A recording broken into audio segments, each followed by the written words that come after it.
Okay, today we are talking with Ashley. She is one of the youngest members of our cystitis group, and when you are young, that means the disease is not with you for a very long time, and it's a little good criteria for us. But still, you had the infection till 2021, which makes roughly 4 years. Yeah. So can you tell us what's your opinion? What do you think? How it is started, and what is your main symptoms? What's your story about the disease? Well, since being a baby, I always had UTIs, but usually 3 days worth of antibiotics, I'd be fine after day 2. Mm-hmm. I always carried on with the antibiotics, but I was on holiday and I didn't get antibiotics because I was abroad. By the time I'd got home, I had no UTI symptoms. Yeah. And then I got another UTI. And it was Christmas, so I couldn't get any antibiotics. So that was 2 times that I'd kind of left it. There was a delay for 2 times, yeah. But I didn't know there was a chronic UTI. I didn't know the dangers of it. And in your childhood, how many times roughly, for example, maybe 10? Many times, Yeah. maybe more. Oh, okay. Yes. I was under the hospital, the children's hospital. Did you hospitalized for that? Yeah, I had my kidneys checked when I was a baby. Did you have voiding cystourethropy, which is a radiologic examination? They put some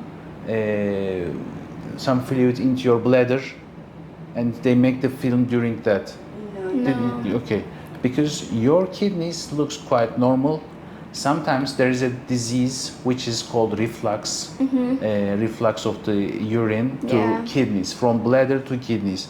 So we put a radio-opaque fluid inside the bladder and take films and ask the patient to void, to wee. When she is weeing, sometimes the urine travels back to kidneys. This is very infective situation. Yeah. It has, in such cases, it's very infective. I also checked your bladder during the cystoscopy to see the orifices. I noticed maybe in 2 ladies out of last 200, they had big ureteric orifices. That means there is a backflow from these ureters. And we offered, because it's not possible to make some intervention at that point. You have to prepare your medications, special medications to fill, to make these orifices smaller. So in your case, you didn't have it, but you had these infections. Some girls have such infections, but they are easily treated, right? Okay, then? So when I eventually did get antibiotics, I only got 3 days. And what was your symptoms? Burning, and so I only usually get 2 symptoms, which is burning and constantly on the toilet like I need to wee, even though nothing's there. Yeah. So that was the symptom then, but sometimes I do get like incontinence where I can't hold my wee. So that was my main symptoms, and then on the 3rd day, I thought, oh, this hasn't gone away, like this isn't normal. Yeah. So I rang the doctors again. They were like, well, your test is coming back negative, we can't give you any more antibiotics. So I had to fight really hard for antibiotics. Yeah. I went to a hospital. And the symptoms were continuing? Yeah, every day. Okay. But your samples were coming back? Yeah, negative. Yeah, every single sample was negative. Yeah. Actually, people, when the conventional tests are negative, normally people think, okay, there is something for sure, and the urine culture is coming negative. What we can do? We can do more specific cultures, like DNA analyzing, like broth culture, which is enriched medium to feed the bacteria and to grow more bacteria. And sometimes it is really, I am sometimes confusing with these results, because, for example, we have many ladies in our groups, they do focus tests, and in all of them enterococcus bacteria comes positive. So when I look to urine sample result at the same test, they give a urine sample result. There is no leukocyte. Leukocyte means the white blood cell which is fighting against the bacteria. And in that lady, there is enterococcus, and the body is not fighting. Yeah. Your leukocyte is negative. Why the body is not fighting against this bacteria? My conclusion, maybe this is a normal type of bacteria with normal flora, and the body is not ignoring it. It's not fighting. It's not regarding this is a problem for me. So not fighting, the leukocyte is not increasing. But when we see a positive result, of course we are anxious, and there is a culture saying phosphomycin and this co-amoxiclav will help. Okay, we give them this, and the next week, the other week, they repeat the test. It again comes positive. Yeah. So they think this is a buried infection, and when we fulgurate, it will disappear. Sometimes it's not disappearing. So we have unsolved problems. Yeah. So I want to share everything, and because people always search for new things, and I also make these search, but we are very open to these improvements. So we are a little stuck in this treatment. We do fulguration. It's easy,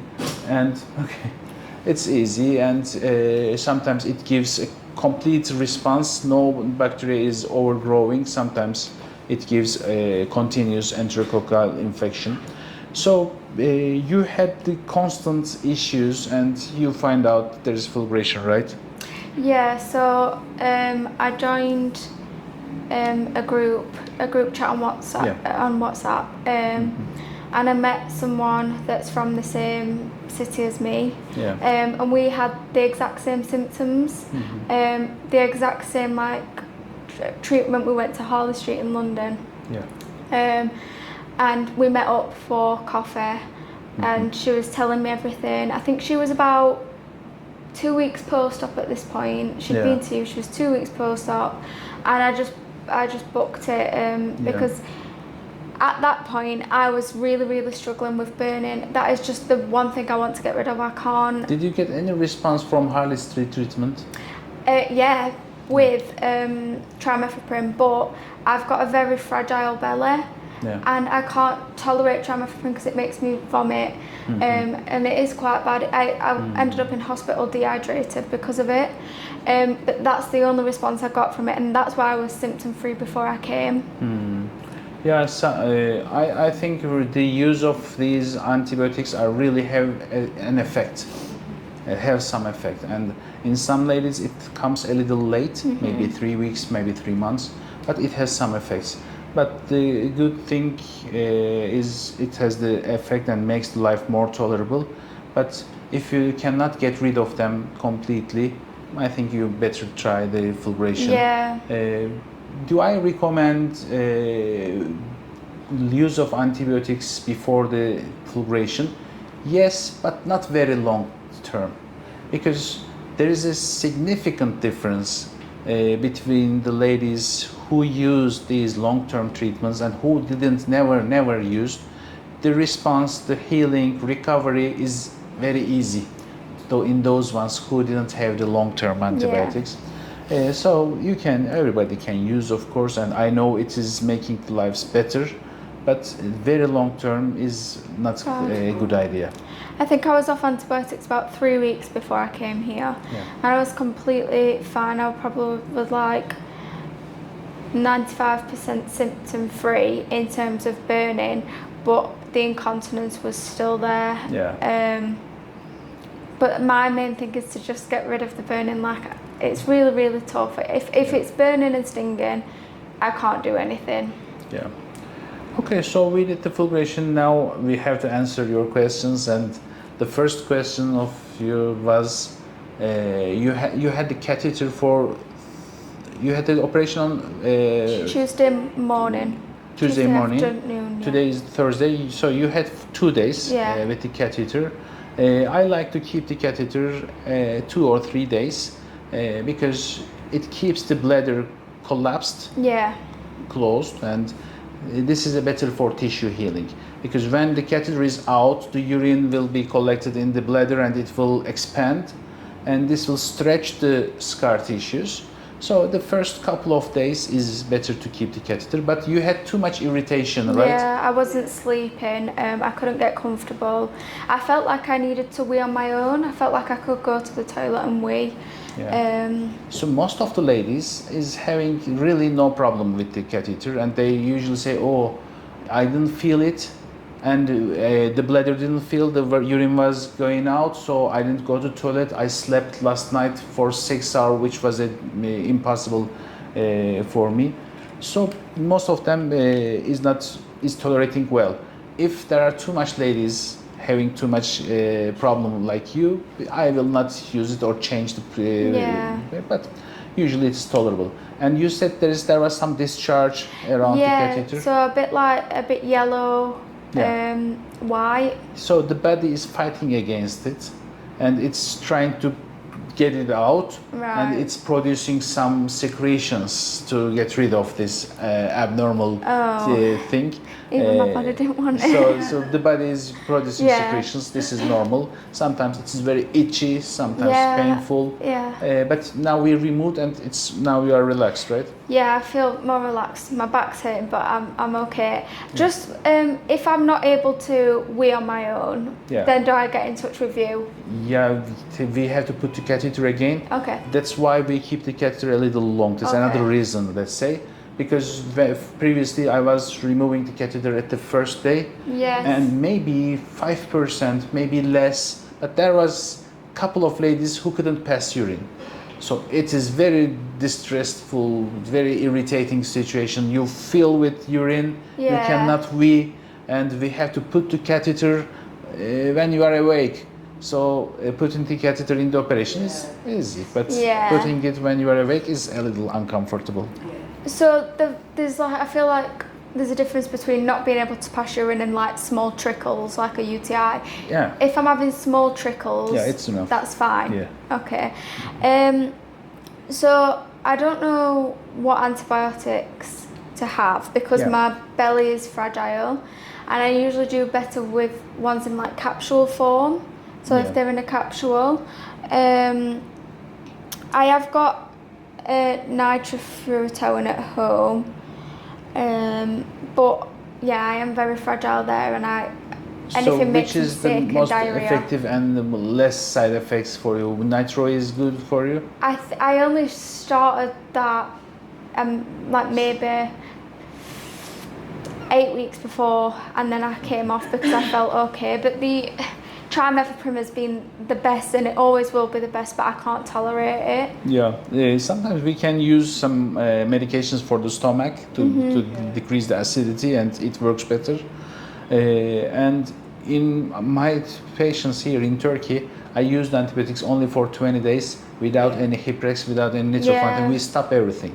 And they tolerate it. It's good. But I know the ladies coming from the UK, they are kind of addicted to use such things, and they are too much hesitate to stop everything. And if something comes and some bacteria contaminates, what will happen? So we use maybe 3 months.